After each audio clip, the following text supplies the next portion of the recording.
Is it recording? It's not recording yet. Oh, Okay, so let's see what people okay, you guys have to be quiet for 1 second. No sound.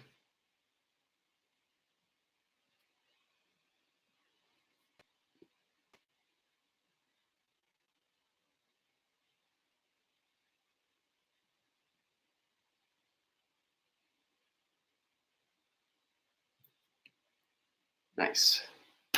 All right, so welcome to episode 4, Urban Dance and Dialogue, Funk and Focus. Here with Clash CPH. We got some of the folks on the program. We got folks tuning in to Future Assassins on Instagram. We got Funk and Focus on YouTube live. We do this every Sunday, 3 p.m. Eastern time. Again, just trying to start conversation, get some ideas out there, get people starting dialogue topics. And today's topic is no different. We're talking about doing things for the culture versus doing it for the culture. So basically, just to explain that topic and why we're gonna go into that is because the definition of the word culture is really broad, and people use it super loosely. People use it sometimes in ways that's actually more opportunistic and about just sounding good. Words like culture, words like community, words like unity, all these sort of key words that people are using, but I don't think we're really thinking about what these words mean. People aren't having those conversations. It just sounds good using it. So today is really about sort of like, what is the culture for different people, and what kind of general principles can we decide on? We want to hear what you guys have to say as well. Clash in a little bit is going to share what their idea is for representing the culture and how they do that through their event, Clash CPH, which is coming up, and they'll talk about that more soon. But I'm just going to start by talking a little bit more about this topic. So doing things for the culture versus the culture. I think a few things come to mind just right off the bat. A few words: selflessness, legacy, respect. I think it's hard to represent what I consider the culture, which is African American traditional dances, and these dances from the states that came from low-income neighborhoods and people of oppression and people who needed a voice. I think it's very hard to be in service to the culture, this part of the culture, if we're not somehow connected to these people, if we're not trying to be in service to anyone else that has inspired us or paved the way for the opportunities that we have now. And I think if we're thinking about like our followers and our likes and the opportunities that dance can give us, then we're neglecting the fact that we're a part of a culture and we're a representation of a culture. And how can we do a better job with that? So I think that can go for being a solo artist. You can think about that, as well as being in an organization and a group. So people that throw events. How does your event represent the culture, Or do you think I don't think it's always a black and white thing. Sometimes it's a gray area. Sometimes it's like, sometimes you represent the culture a little bit and you have more of like a mainstream appeal. And in that case, it might just mean maybe you could push more on some of the cultural side of things, incorporate those into your event. Other folks like urban artistry and I'd say Clash as well have like a heavy focus on incorporating what we consider the culture into our events and creating an experience for people that not only is relevant today, but also touches on the things of the past and brings the people that were a part of these foundations and these legacies of the dance. And I think, so that's why I said respect, selflessness, legacy. These types of things are basically what I believe can help us incorporate the culture back into what we're doing, because urban dance and street dance today is actually not, it's a lot of the culture. It's a lot of representation of the culture. Like, there's a lot of events that are about, mainstream media, getting as much attention as possible, making money, as much money as possible, just getting the popular people at your events, because that will get more of the mainstream crowd in. There's a lot of watering down of the dance. We're lacking some authenticity, and people, I do believe that events that do that, they reach a crowd and they can get people interested in the dance. But if there's nothing at that event with cultural value that brings you back, that gives you legacy, that gives you something to know more of, then we're not taking full advantage of these opportunities to reach people and give them the full cultural experience of what the dance has been for people in the past and what it can be for them today. So I think, again, like, for me, the culture is these things, the neighborhoods where the dance grew up in. And to be honest, a lot of there's so many people that are the culture for real, that really do the dance in these little neighborhoods in the States. Take the Fillmore district in San Francisco, thousands of groups, and Lonnie Green will tell you this, thousands of people that nobody knows. And there's so many dances in America, like all these neighborhoods with tons of amazing dancers that nobody has a clue. And overseas, you just kind of see the icing on the cake, or I don't want to word it like that, but just the people that kind of make it out in some way of those neighborhoods. But it's not a full representation of the culture. So how do we get better at representing a fuller scope of the culture and being in service to more of those people, to really bring the culture and not we do it for the culture to the events that are going on around the world. That is my spiel, but I want to get to our guests on the show today, Clash CPH. We're here drinking some tea. Oh, yes. Oh, yeah. Skål. We're in Denmark. We're in Copenhagen, getting ready for the Clash Festival. Getting hugely in here. Yeah, we're getting real hugely. You got to get hugely in Denmark. Warm tea. Nice warm strawberry tea. Because the weather's cold here. Yeah, it's cold here. Dark. Yo, it's dark and cold. There's like a lot of lighting to brighten us up right now. So what we're going to do is a quick interview with them, and we're going to get into questions and comments from there. So please feel free to drop questions, comments, concerns at any time. We want to hear about your opinion on this topic. And we want to share and create dialogue, because we don't have all the answers. And that's not the point of this. The point is to start conversation, to say where we're at in our process with what culture is and how we represent that with what we're doing with our art, and see what you guys are doing as well and what you think we could do better. So, So would you guys mind telling all of us kind of the purpose and mission of Clash CPH? Yeah, for sure. Thank you again for having us. It's very nice to be a part of this. Yeah. Yes, of course. So when we started, we wanted to make sure that what we felt were missing kind of would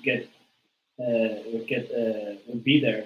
We all wanted to be able to talk and exchange and learn and teach and get taught, and all this that actually seems like being a human being within this culture, and actually putting sharing with everyone in a way, and understanding each other, and it was very important for us to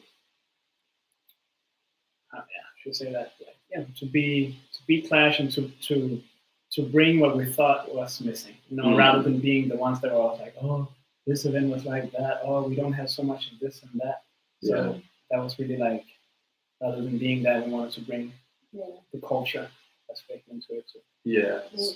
When we started Clash, we in Denmark had like a few years, solid years, where we had like events, battles that were consistently happening. Battle mechanics, Bring the Heat, like other smaller events too.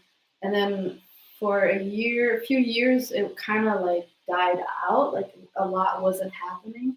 So as freestyle dancers, we also felt like a thing was missing for us. Like we didn't really have a platform anymore or not like one that we could feel on a weekly or monthly basis where we could interact and like tell our stories or hear other people's stories or exchange and interact with each other and kind of like build on what was happening when we started dancing. And so we felt like, well, other people have kept us going, who were much older than us and who were in different dance organizations or schools or different platforms, whether it was free practice or whatever. And we felt like, okay, I guess it's time for us to also like be part of that, else things are just kind of gonna stop and it's just gonna continue with things that are happening for the culture. Yeah, exactly. So then, okay, so let's talk about what your guys' kind of definition of what that is for you. Like, what is representing the culture to you, and how do you include it in your Clash CPH festival each year? Yeah, so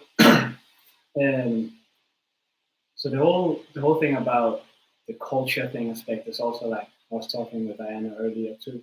For example, when we talk with you, you just see this whole aspect that actually the way you receiving things and everything, that it's not about, like you said, getting money or getting fame or anything, but we're actually trying to become better at what we do, and in a way I'm also always connecting this whole thing with like being a human, like me being a better hip hop person or whatever is also making me a better human. It's a part of who we are. So the moment it becomes too much about material stuff, that's where it seems like, well, that the culture gets out. So we really try to put light into a lot of different things that we normally feel like it's not there, So if like we had a walk through the city where we had one of our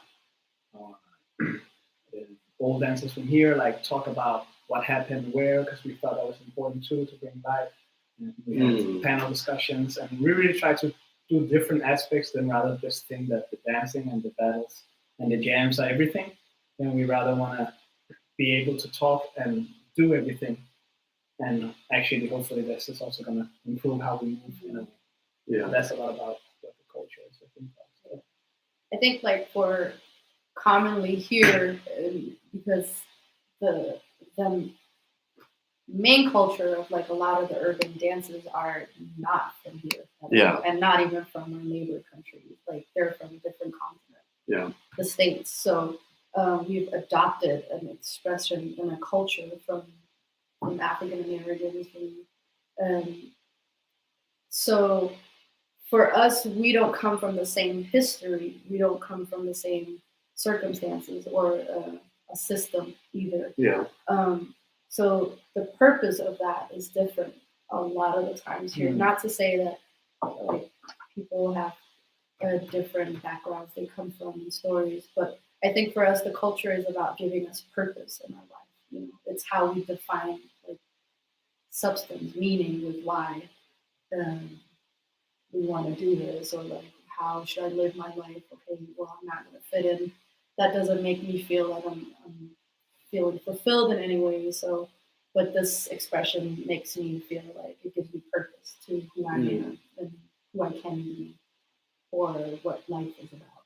Yeah. And also with the culture being so many different things before it can be a culture, also for us means that we have to bring all these things into it. Otherwise, if we only put light to one aspect, well, are we just lighting what we like, or is it just the culture? So that's why we really want to put light to everything in a way that is connected to that element. That sense. So what you said, you do panels and workshops and things like that. So what types of guests do you guys have? What types of panels? What do you talk about at your panels? You know, like what types of workshops? What kind of culture are you really trying to build with your community here? So we try to like look at the festival activities are supposed to be like a representation of different traditions within urban dance, whether it's battles or parties, jamming, practicing, teaching. But at the same time, it's also for us to have the conversation, you know, because we, from where we come from, we have a need to understand more about it, which we can't get from here. Because again, it's an adopted culture and expression. So what we have throughout the week is the panel discussion and the lecture as well, which is really important for us to incorporate. The people that we bring in are supposed to like tell, which they have the stories of different communities from the state. So it's not just one-sided from this area, but it's different areas. You know, whether it's having you and Rashad talk about strutting, or it's having Rashad teach hip hop, you know, from a little bit from New York, a little bit from the West Coast, like from what he has researched on, or Risky as well, or inviting Rico over to teach Memphis juking, you know, again, like a different community from where you guys are from and where we're from, but still something that we need to know more about, because where we are right now in our development is we can hear and we've heard the story more often about where hip hop stems from, you know, which is important too. But there's just much more to that story that isn't just from New York, and that isn't just LA, but there is different communities, you know, and exploring and inviting people that can talk on behalf of these communities, you know, makes us be more aware of how we can't stay tunnel vision with it. You know, we have to look at it from a wider perspective. And at the same time, that will also make us reflect on our own community, you know, how we look at it. Are we also tunnel vision, like looking at only these group of people? Or is there more like to the story? Which of course there is, because a culture isn't made of two people or five. It's made out of and that's interesting, because it's like a never-ending process of learning more. And the more you keep learning about the culture and the history and these different people, the more you can, you know, activate them in your space, or get to know these different people, or think about hip hop in a different light. Think about these dances in a different light, because you realize there's more things. And you get to understand that it's dynamic. That it's not, this is culture and this is how it is. You can't just, I think, at least look at it like that. Every time we bring something in and do something, the culture changes a bit, but not in a way where we just forget the old thing. But you know, everything is dynamic and works together. You guys did a panel discussion on discrimination and race things. Wasn't there one year? Can you tell us a little bit about that one? No, second year we did on discrimination, which led into like the LGBTQ community, which led into African American like, race issues too, and And you guys thought that was important out here in Denmark? Well, because I think from here we're not used to looking at these stories as what they come from, like oppression and suffering and poverty, and like, and why those circumstances have existed. Like again, like history. So we kind of again can easily look at it from a very celebrated, you know, like, oh, I feel good, you know, I'm rapping to B.I.G.'s text, but I'm not really listening to what he's rapping about. Like, it's again like, oh shoot, you know, here I am, like, so that lack of respect kind of like is there because we don't know of it, not because that we purposely try to do it. And I think there's a lot of those things that are happening, like, and that's why we keep bringing people in to like, can we create the awareness so we can like develop, but with respect, with integrity, with and bringing quality in our. Also, like the culture is like representing of what, like it's a worldwide culture. So what happens in the world happens in the culture, like happens in this thing we do, this thing we sometimes called hip hop, sometimes called something different. All these things happens, and it's kind of important to put light into it rather than just be like, well, it doesn't happen right in front of my eyes. Yeah. That's the thing where like, oh well, when it happens, isn't it too late? Yeah. So we think all these things are important. We really want to put topics that are connected in that sense, and that we find important. Yeah, because it's cultures like in the world, and the world is sometimes really. And things that keep the culture going, right? We represent that in our panel and lectures too. Where we bring in the word like that we've learned from having you, like having the conversation with urban artistry or with you or Rashad, like. When reciprocity, one of the words comes in, like that's a factor that's important for a culture to survive.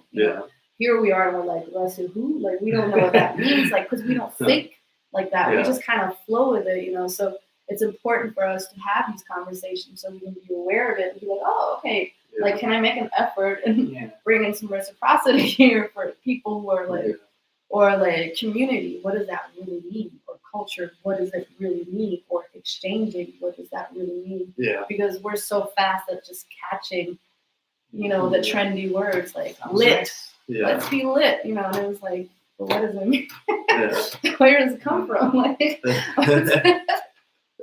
yeah, I think the word awareness that you mentioned is really important because once you make people aware of something, then it gives them the option to have a choice. Yeah. When people are unaware, they're just kind of floating in Funsville, which is great, like to be having fun with dance because that's one of the purposes is to let go and, be free and have a good time and connect with people. But I think the awareness side is like,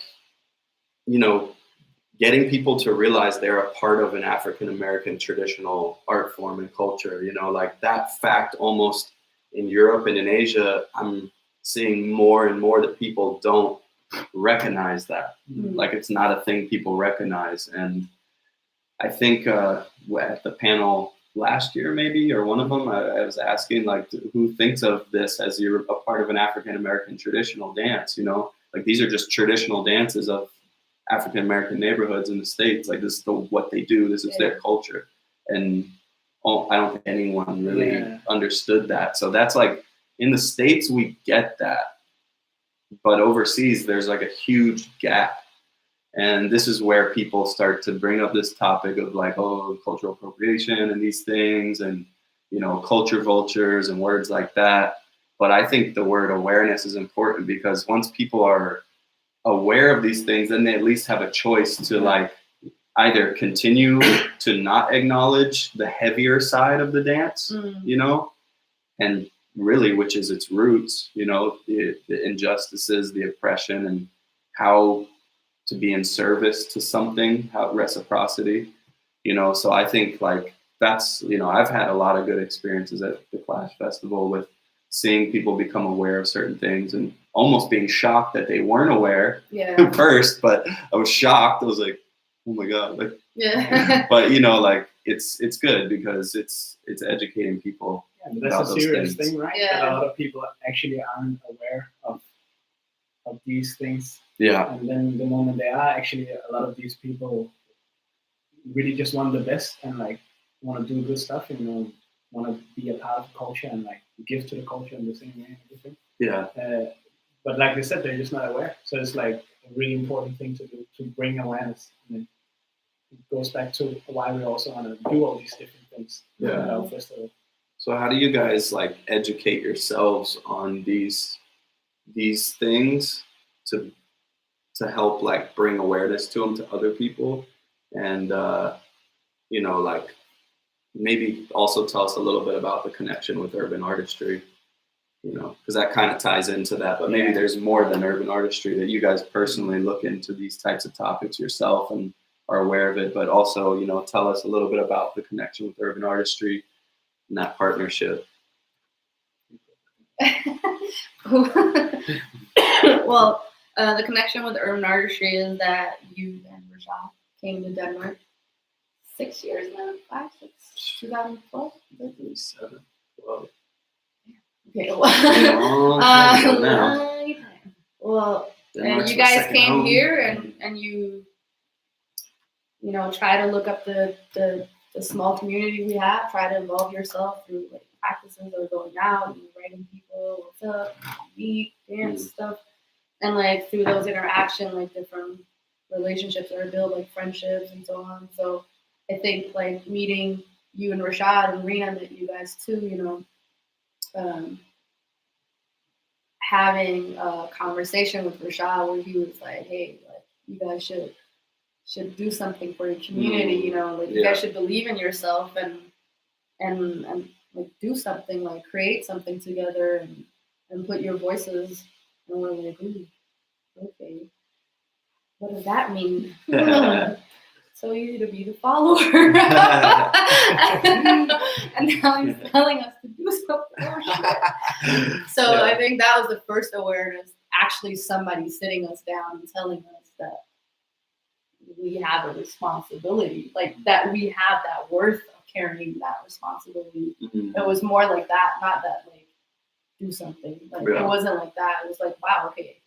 And then we went to Soul Society, International Soul Society in DC, 2014, in June, May, something like that. And then we saw how Urban Artistry was doing their festival, and we were just like mesmerized by it completely. So like there was everything from battles to parties to jams to panel discussions to lectures. Like it was just so informative and so genuine and so inclusive, in that it felt like such a good learning experience from that. And then that brought us home, and we're like, all right, we got to do a festival too. I remember there were a jam where there were like food and people were like eating like at a dinner and having a good time with people like, these are some good dancers, and they were like DJs and judges and everything, but when we're just sitting there and eating, everybody's just hanging out together. Yeah, everybody's just hanging out and genuinely sharing. So when you actually get to that point where it's like now you share on the floor, you already know like how people kind of are. So it's like it becomes more genuine in a way, You already feel like nobody's here to show off. And that whole way of building the festival where like culture first, really inspired us. Yeah. Nice. So that's how we started. And then 5 years later, we're at the 5th edition. Nice. Yeah. Clash. So tell us a little bit about what's going on the festival this year. The festival's coming up shortly, October 29th through November 4th here in Copenhagen. Tell us a little bit about what's going on this year. Oh man, so many good things. Yeah, this one's gonna be well, of course, we are still doing our activities. We have workshop, panels, lectures, the battles. You can qualify for the Abyss also, which is Urban Artistry's house dance competition, and you can win a ticket to go there and get known to go to it. And then we have performance competition too. But it's the people that are coming, and it's the people from here that are excited. That is the part that just is so cool. And the people that are coming are... Who's coming? Okay, well, for us, this is really important because now we are digging into our own history. So Anthony Edwards is coming, a guy who was here many moons ago, and definitely sparked and inspired some of our most respected dancers here, like Thomas, Steen, Kenneth, Locksmith. So it's a great honor for us that he's going to come and attend our festival. And that's a guy that we're super excited. And he's teaching locking and boogie London toe. style locking, and boogie toe. Which you don't see that workshop anywhere. That's super rare. Both of those are super rare. Yes. And this is a person I think in like all of Scandinavia, if you talk with people who's been around at that time, to just be like, yo, Anthony, he would do this and that, bang, he would be gone, And we just heard so much about the superhero, but he's really, like Diana said, been a huge influence to our whole community here. So we are so happy that we could get him. Then we have Tsunamis coming Nice. from San Francisco. Woo-hoo. So we're really excited to hear about the Bay Area part of house culture, club culture. That's really something that's dope. Then the shot, of course, family. Why we strut? Yeah, Teaching strutting. strutting. Russell is coming. Russell is gonna Yeah. come and DJ Nate Massey. Massey. Nate Massey. Senna is coming from Finland. DJ Soul Senna. Jalisa is gonna sing for the Abyss. Live singing, live drumming. Yo means no. Yo means no, a local group here, rapper and trumpet player. That's really cool. Yeah, really nice, kind of innovative way of doing like hip hop today. That one is rapping live, another one is playing, and they're gonna do that at our jam. Yeah. So yeah, we're just gonna get down to that, and then hopefully talk with them afterwards. Yeah. So it's going to be a little bit of everything. I see here we got live music, battle, jam, dance workshops, showcase competition. So that's a performance Yeah. day, lectures and discussion, and after parties. So it's a full schedule, a full week Yeah. of things going on. And last year was pretty huge. A lot of people in Europe came and represented. Yeah. Sweden was in the house. Finland. Sweden. So And we're also trying to have this thing with our battles that we try to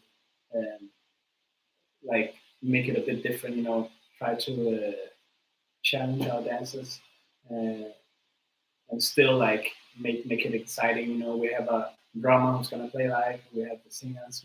Yeah. It's just Our class session battle is basically based on tradition within the culture, like whether it's like how you socially interact through a cipher or like a partner, or it's you involving your props, and how do you make that character come alive, or that you're actually telling personal stories like into the movement, so it doesn't become a technical thing, but it becomes you storytelling as well. It brings people outside of their comfort zones. Yeah. It's like a challenge. It's very conceptual. Yeah. So you guys have the all-style battle and then the house battle for people that are interested in like the battle side of it. Exactly. Yeah. All-style, and then the performance competition. Yeah. So a little bit of everything. And I think that's why this event is so great, and definitely recommend coming out this year because it's just a well-rounded package. To bring awareness to the community, and it's a great experience. Brings a lot of people together, but we're also going to see so many dope dancers from so many different places sharing their experience, and a lot of these people are connected to cultures and experiences outside of the Danish one, but also somewhat is connected to the Danish one too. Yeah. So it's just, that's the cool thing. It's very three-dimensional. It's a lot of perspectives, and that's really dope that there's so many perspectives coming together, and that's okay and cool. So now we want to get into some questions, comments. Again, the topic is doing it for the culture versus doing it for the culture. Right? We brought Clash. They've talked a little bit about what doing it for the culture is to them. I talked a little bit about what it is for me in the beginning. So now I just want to scroll through, see if you guys have any questions, any comments, if you've seen anything, that you didn't like, where people are saying they're doing it for the culture, but they're really doing it for the culture, meaning the culture of myself, which is happening, and it's something we should talk about. So let's scroll through a little bit and see what we got going on. So we're going to go to the Instagram first. See, I don't know if we had any questions. I think people are listening quietly and calmly, but there's a lot of things happening. Okay, Mike, what up, Mike? Sam, Hikari, Breathe Flow, what up, Jade?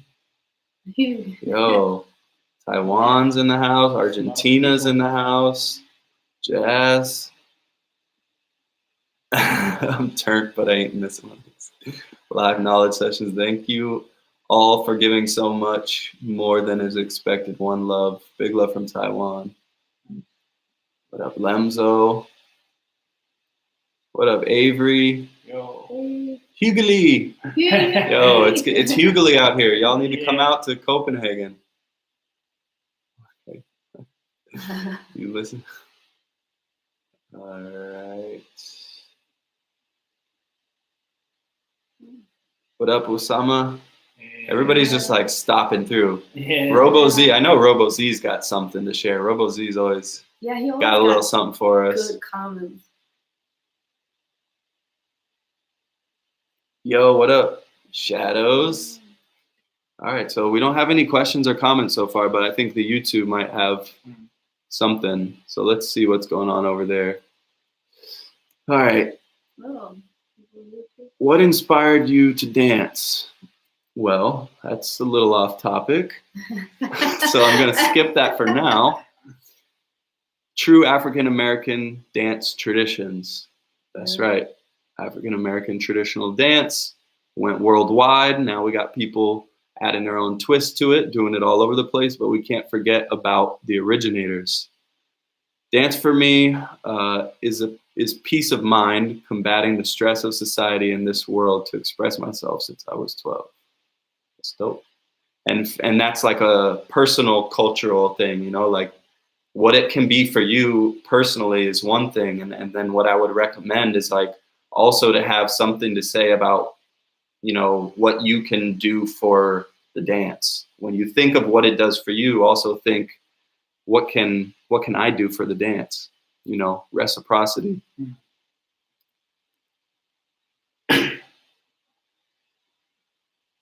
Tawatha. Yes, I agree. Let's share more aspects of this culture than only battles and competition.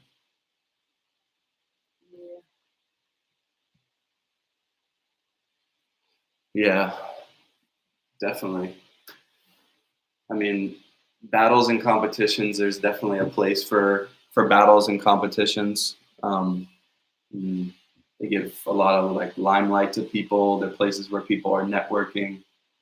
But you know, the dance has always been so 360. The dance has always been more than just movement, you know, and this is what we're talking about, like the events and the people and the organizers that are trying to create spaces where it's about learning and gaining an experience bigger than movement, you know, an experience where people are becoming aware of new things about the culture, aware about history and the roots of where this dance came from and why that's important.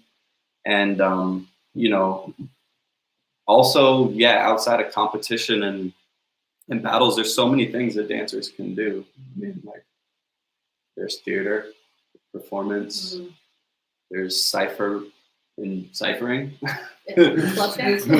which doesn't really happen at in the competition. You know, it's just one round, 45 seconds, and that's like, you know, people say that like some of the contests kill the cipher culture, and there's some truth to that. Like, not a lot of people are just ciphering and clubbing, kill club culture, kind of, you know. So like, there's definitely truth to that, and yeah, I think there's just so much more we can do as artists. There's so much more we can be as movers. But yeah, let's see. Sam's got something for us. What up, Sam? Can you guys share a little bit more in the way of using the word itself, culture? In which ways do you guys think it's misused? That's a good question. Yeah, it's a good question.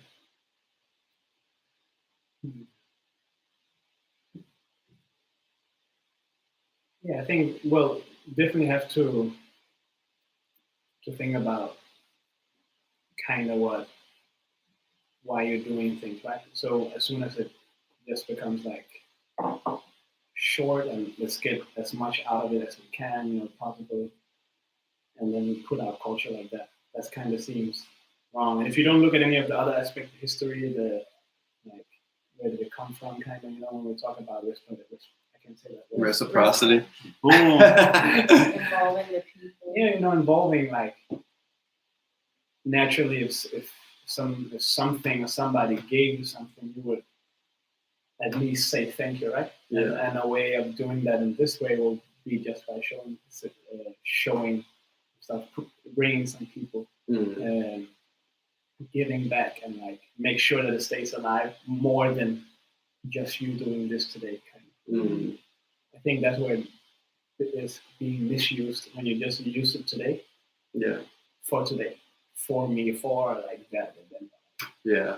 that's Yeah. I feel like there's more words other than culture that are being misused. Like I said in the beginning, I'd say the word like sharing, unity, community, culture are four of the more misused words.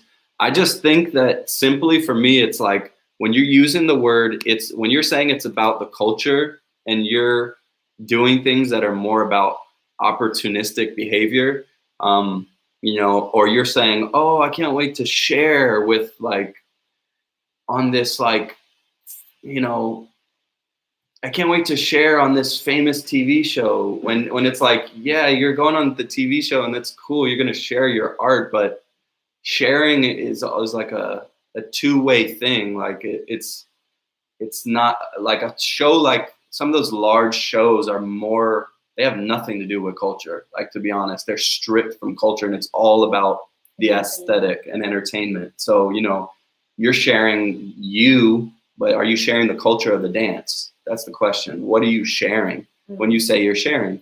And when I think people misuse the word culture when they're talking about like, when they're creating things outside of the people that are already a part of the culture and the community. Like if you're within a community and you're like, oh, I'm going to stay away from those guys and say, oh yeah, it's all about the culture. It's all about peace, love, unity, and these things. And you're not about that. You're literally creating opportunities for yourself.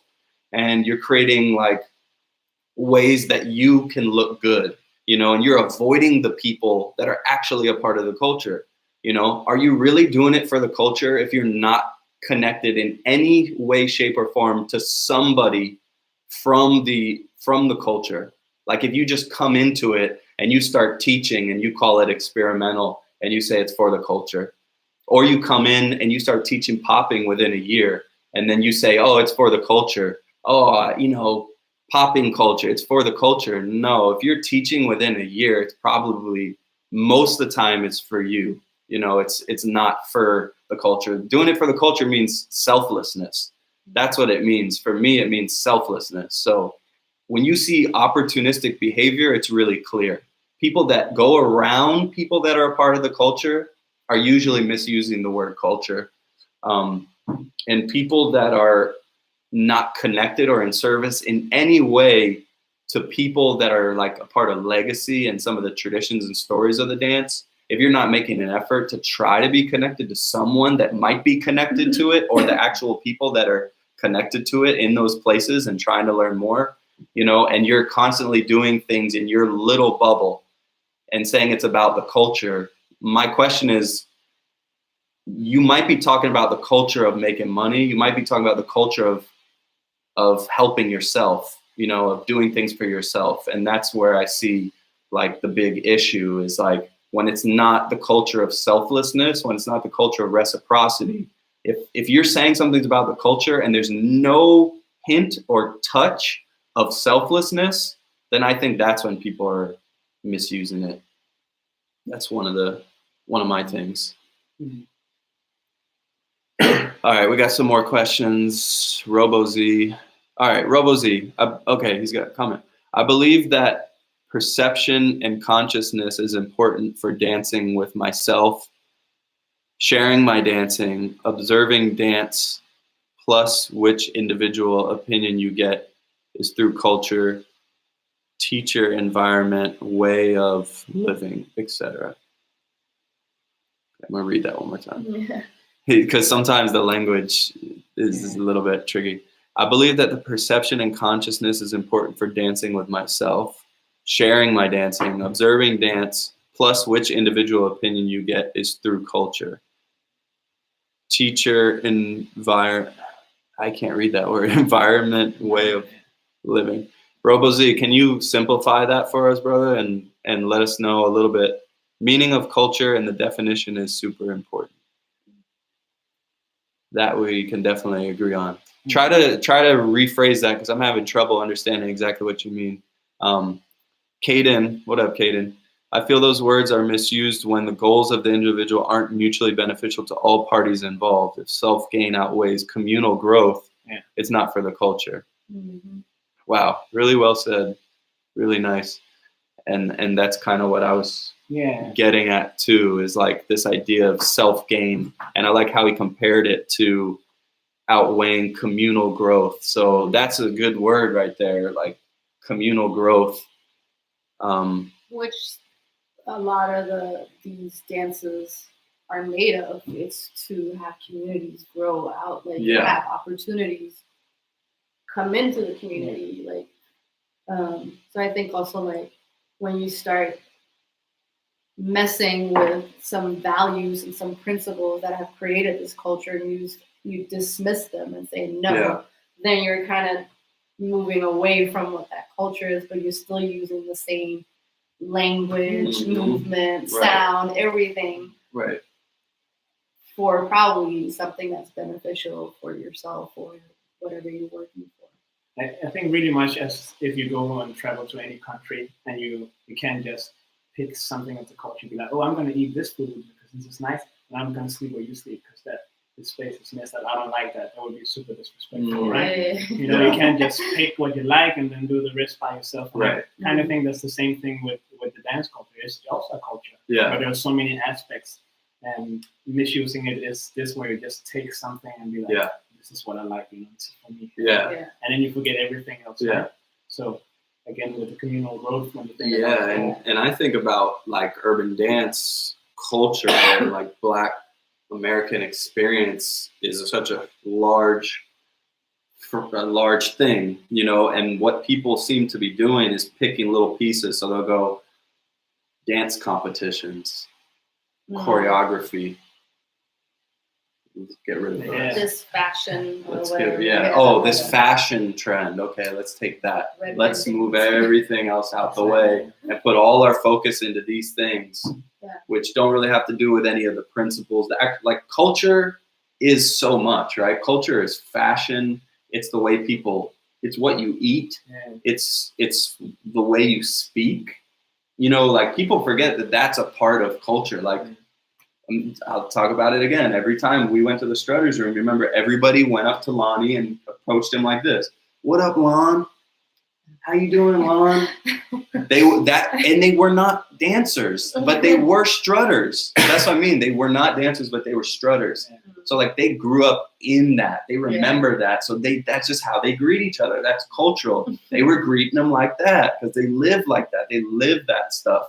So it's like, we can't forget how big the word culture is, you know, and then just take out choreography and say we're representing the culture. And a lot of the choreography going on in the world, the most popular stuff is like the stuff that's actually the farthest removed from the culture and the mission of the people and what they represented. Which makes me think of like people from Europe, or probably, I don't know for Asia, but I've never been there. But like commonly is like, oh, we're gonna learn about this culture. Let me go a month to New York, or like a month to LA, you know. And then you go to these dance studios and you take your classes and you meet your 5 people or whatever. But you don't really get involved in their community. You don't really listen to their full stories or people that are connected to that story. You only go to the shallow places of like whatever that is, you know. And that's it. And then you come home and you're like, yeah, I get it. Like, I know what this is about. And it's like, and then it's like a makeover, you know? They come home with the new gear, you know. New look, new attitude, and they only experience one small piece of the pie. They got the slang going on, whatever. And it becomes a horrible chain, right? Because then they teach someone else, and they're like, oh, okay, so that's what it is. I mean, I know my teacher's been there for a month, so this person knows everything, and now I know everything. And then it continues like that.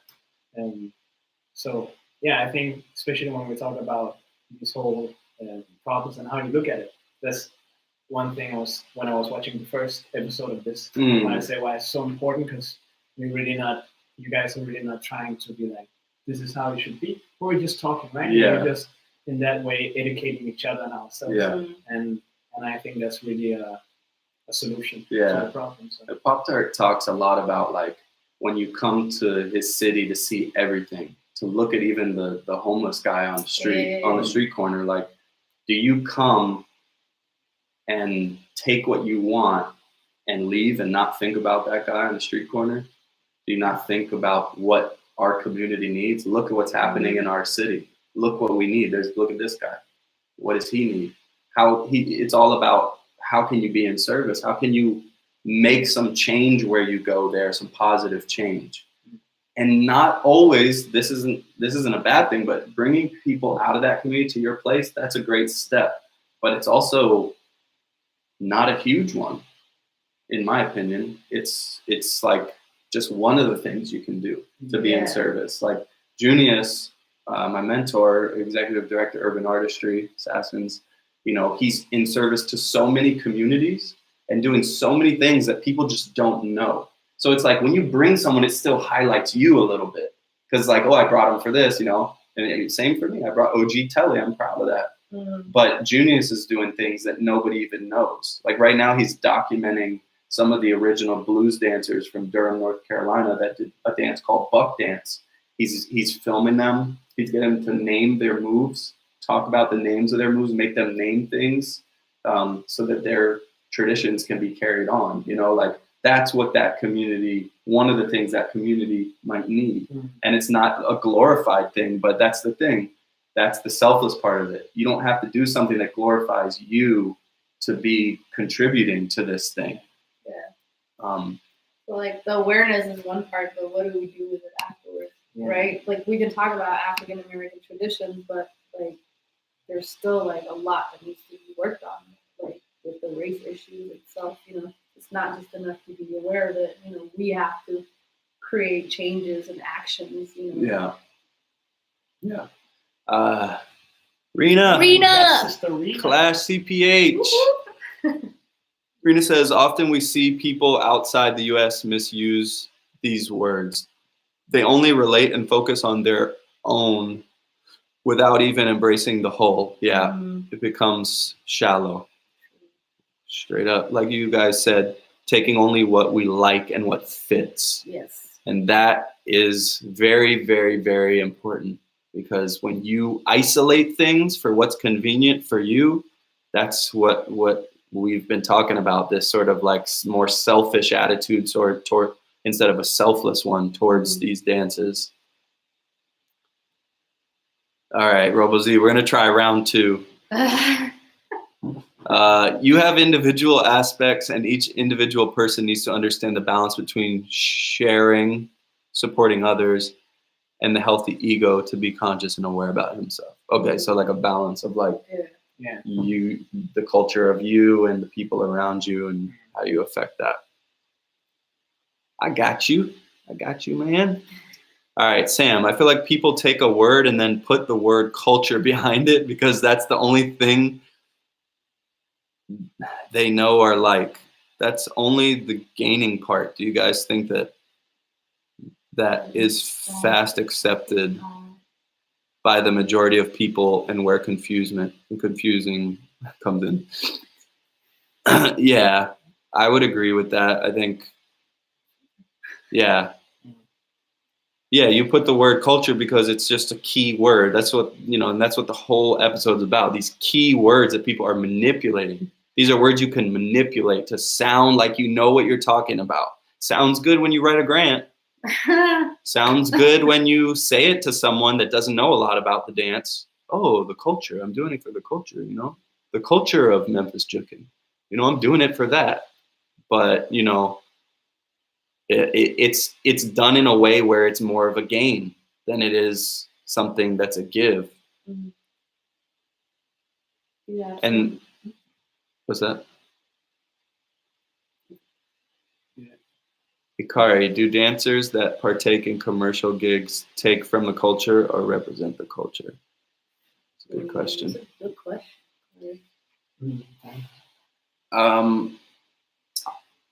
You want to go? No, you should go. So everything is commercial now. Battles are commercial. Everything is like funded by governments and like people are getting paid to do exhibition battles and getting paid to judge. And for me, everything is very commercial, like in terms of like, it's not just pure culture anymore. There's money involved. Pure culture is like pure culture, but when money gets involved in culture, it gets complicated. It doesn't mean that there's no value. It just means that, and this is why I mean there's degrees of it, right? So there's degrees of representing culture. Some commercial gigs represent a tiny piece. Other ones represent more, you know?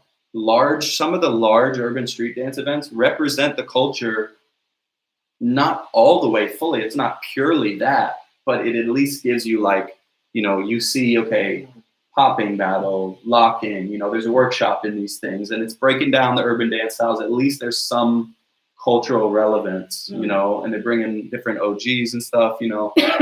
Maybe not all the ones that we could, but at least they're trying to do that, you know. Some commercial gigs, like other things, like commercials, like for a vodka, or like a commercial for a sports car, like, or backup dancing, I would even say backup dancing for a singer. There's not much, it's like so little, because really like the only thing that you're seeing is the movement, which is a part of the culture. But again, that's not the big picture. So the whole point of the episode is like, how do we keep in our minds when we take commercial gigs, like still trying to represent the culture? And I've been wanting to say that to people that take big commercial gigs for a long time, is like, how are you guys also being a representative of the culture and talking to these people in a way that's like, yeah, but these things I won't do, these things I'm okay with being flexible with that, as long as it represents this sort of thing in some way, you know? So I think I think culture is represented in some of the commercial gigs, but it's very little. It's super little. And even when you look at the mainstream dance battle scene, there's not a lot of like pure, authentic Black American traditional dance culture. It's just not. It's just really not. Yeah. I think where it starts to take from the culture is where you kind of, if you're helped with the education of this is what it is, you know, the moment there's no talk, or there's no reasoning about sharing knowledge of how big this thing is, and then it kind of takes, because then it let the normal Mr. and Mrs. Denmark, or wherever you are, believe that, oh, this is what it is, you know, and it kind of helps sharing that belief. And as soon as it does that, it kind of takes from everything else. Yeah.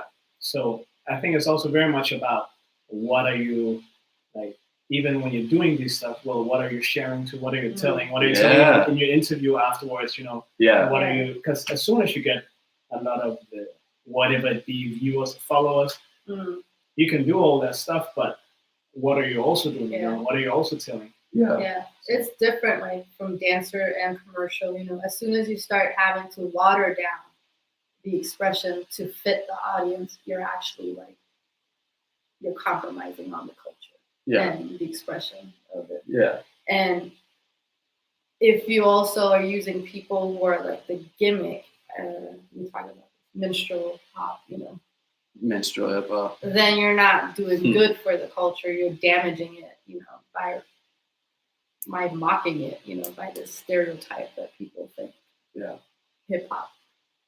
Right. With the hat. No, the hair. Or like you have, like, you look like you want to be Black, but you don't know anything about Black culture, and you're not from those areas, and you just far away from that. Faking the funk. But on the fashion. The other thing I think about is like, we cut off automatically at 10. Oh yeah. 1 minute left. So all right, we got 1 minute. Everyone on Instagram, go to YouTube. Funk and Focus YouTube Live. We're live there. We're going to keep going for about 10 more minutes. Again, everybody I'll answer some of these questions from the Instagram over there, but Clash CPH Festival coming up October 29th through November 4th. We're here in Copenhagen, so hope to see some European friends every Sunday, 3 p.m. Eastern time on Future Assassins.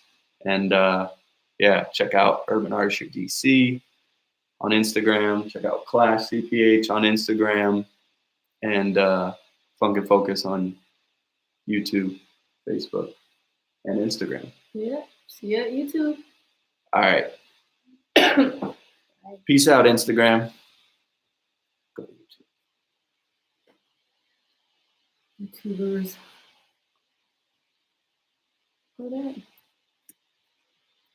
There was a lot happening here too. All right, let's go. Oh, YouTubers. They're popping.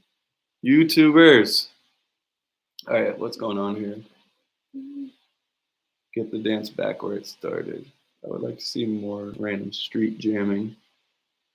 That's what I mean. Share on the street, not just TV shows, not just events. I think becoming the best you can be is also a good addition to culture, so if you have something to see. Yeah, I mean, I think that the best you can be is good, but I also think that, hold on, let me go to this other screen. Oh, we are on that screen.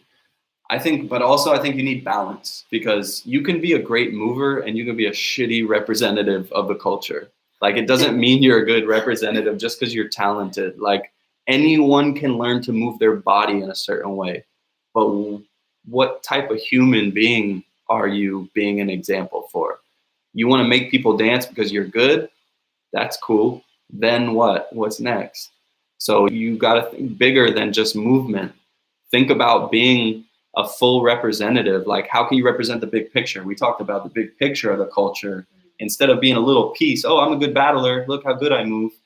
Be a good speaker about dance. Go to those communities, help them out in some way. Talk to people from those cities. Bring people to your city. And all of these things will make you a better dancer too, actually. Yeah, they all make you better anyway. Yeah. So then you're a dope dancer and you're intelligent about what you do. You're connected to people in those communities. You're in service to that, which is also going to make you be able to do more things for yourself, because you'll have more knowledge and more connections with people, and you know, like, be a better dancer because of it. So it's bigger than movement. It's bigger than movement. Yeah. That's pretty much all I want to say about that. But I think Gabriel asked a question that was important. I think it's something that people are maybe from here would think similar to. He asked, like, do you have to be part of the culture of urban, like, to become a good dancer? Do you have to be a part of the culture to be a good dancer? Yeah. But it's also, I mean, it's also just funny because, you know, you can get to a certain point by yourself, right? But then you just get so much further with the culture. So it's not that you have to. I don't want to say you have to. You probably can become good to a certain degree without it.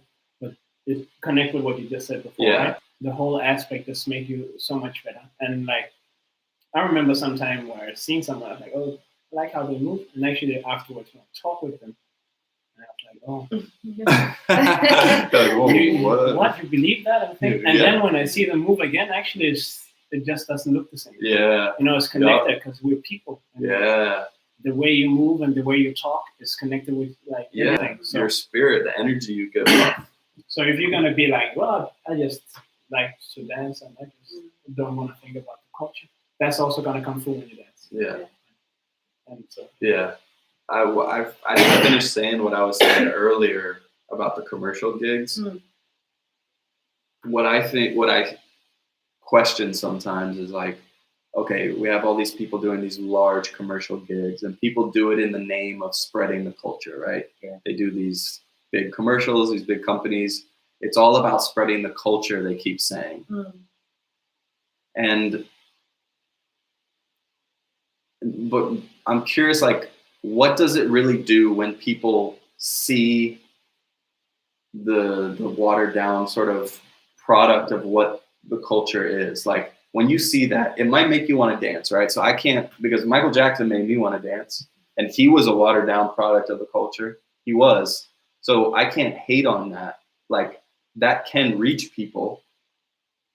But when you get into, like, it more, like I got into it more, I actually had to do a lot of work to actually, and years to actually figure out more of the culture and more of the real people.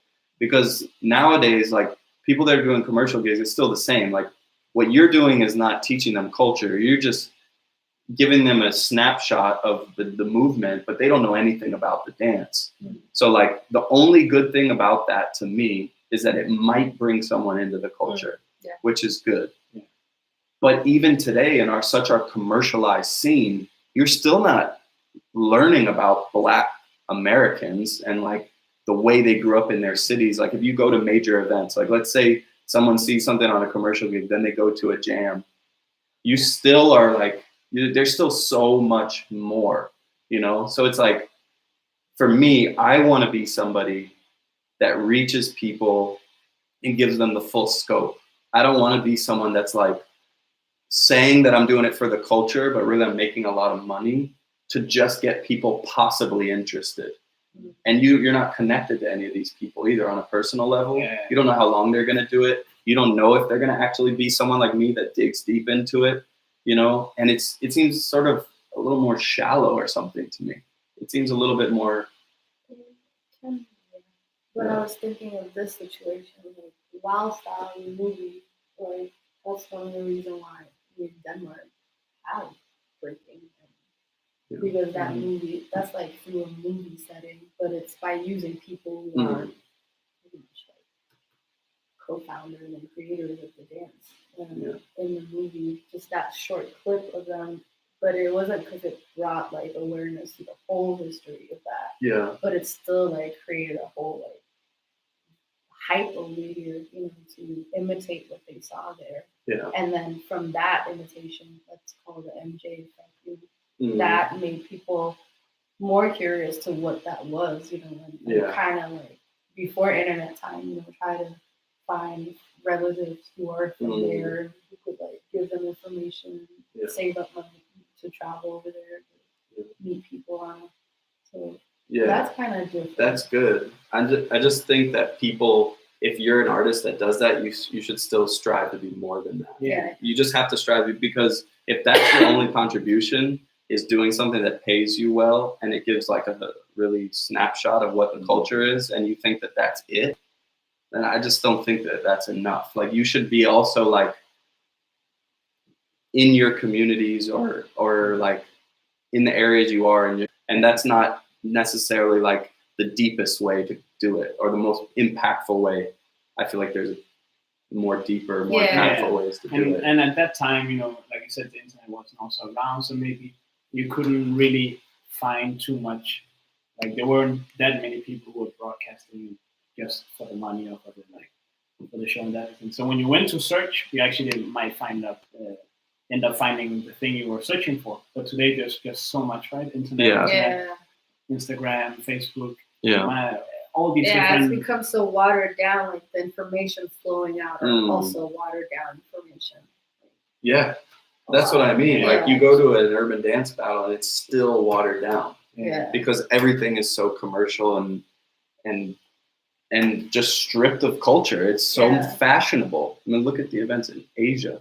It's such just a sport and a fashion, and there's still a place for that. That's okay. Like we're saying, it can bring awareness, but it's just like, but who is dedicated to the culture more?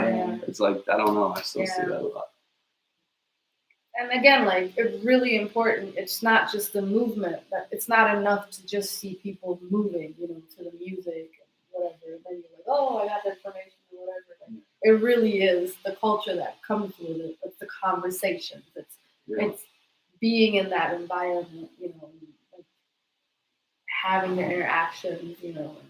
I also think sometimes it's kind of interesting how it kind of misdirects itself sometimes, that, you know, when it's small and like in the communities, the culture is so strong, but when it becomes bigger, it's just so hard not to think about money in some sense, right? Yes.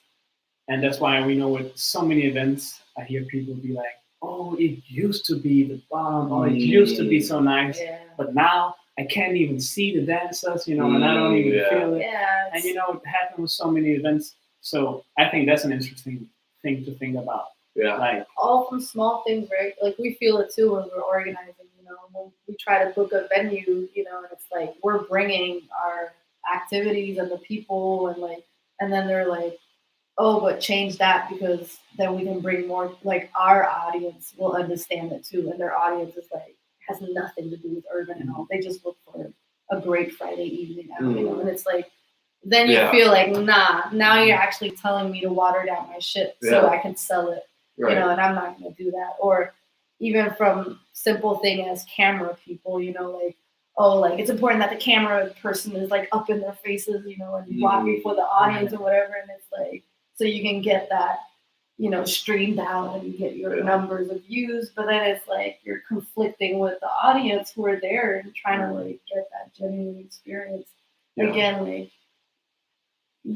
where do you like there's a limit to where you start playing with like, okay, now I'm actually selling out a bit, you know, or like watering down. Yeah, and that's them inserting their culture into yours, you know. So it's like those are the times where it's like we have to teach people what the culture is. Like people we're working with, commercial people, we have to at least share with them what's important to us, you know, like this is important to us that we represent this. Like I can't do this. Like have some boundaries. Like I won't call it dance off. I'm gonna call it a battle. Like I mean, just whatever it may be. But it's like they try to change the language and everything because that's what they fit with their culture. But it's like, yeah, but if it's a true collaboration, you actually would respect my culture too. And that's the thing. People are so opportunistic and so hungry for money that they're not teaching people what they come from and being grounded in what they represent. You know. Okay, we got more. I understand, Christopher. I understand what you mean now. There is much more than just movement when it's about sharing the culture. But then how would we share the rest of the culture at events? Which is, we've talked about that a little bit, but do you want to kind of share some ideas on that? I guess what he also means is like everything, like how do you share foods and graffiti and stuff at events? Maybe he's thinking about that. I'm not sure. But what we also talked about is like sharing the knowledge too. You know, if there's something where you really feel like this is, and it rarely is, but if it's really impossible for you to bring that, at least talking about it is like so important. You know, bringing awareness there, as we've been talking about. If we couldn't bring this into the stuff we do today, well, maybe next time let's go together to this. Like we can all go. It doesn't have to be so formal in that sense. Let's go check this out. I saw somebody writing about DJs, you know. Let's talk about the DJs too. But yeah, then, you know, you go to their gigs, you go to their events, they have battles too, you know, they're connected with us too. Why not see what that is, you know, and see how we can connect, you know, and in the end. Yeah, I remember. Oh, no, that's all right, so I think we're good. Yeah, a little over an hour right now. Ooh. So, hold on, we got one more thing. What is Clash? Oh, Arena. Thoughts on studying urban dance culture outside the U.S. when you want to go deeper into the dance. Oh, okay. Well, there are like outside of the U.S. Yeah, so you guys can maybe talk about how you guys do that here with your history of dance here. Oh my God. Like the understanding your own dance culture, maybe. Like, and that could be a good example for other countries and people from different countries throwing events to do the same. People go to Paris and Japan, for instance, to study more. Oh. Yeah, I mean, a lot of Danish people go to Paris. You know, that's common that they want to go there to study. Again, like if you're like associated for a study, like a school program or whatever, you still have to dig into the different cultures that nurture, you know, the different communities that nurture this culture, you know, like. So if it is Paris, again, like it's the same thing that I talked about with New York. It's not enough to just go for a month and attend like these classes on a shallow basis, and then you have no interactions like on a deeper level with the unsung communities, you know, like the ones that aren't like the popular people, you know, like you're not really building or investing your time and effort into learning more about it on a much more like what do you call that? On a regular basis. Yeah. Sorry, Yeah, ordinary. English. Yeah, I also think just like with the different states, there's different cultures. People eat different things, people listen to different music, people dress differently, and so it shaped the dance. And there's nothing wrong in getting to understand the different areas just as much as there are different states in the U.S. When you go there. We can't just be like, yeah, I was in USA and now I know how to dance hip hop there. I know. It's a big place. Yeah, it's so Paris crazy. is huge, Yeah.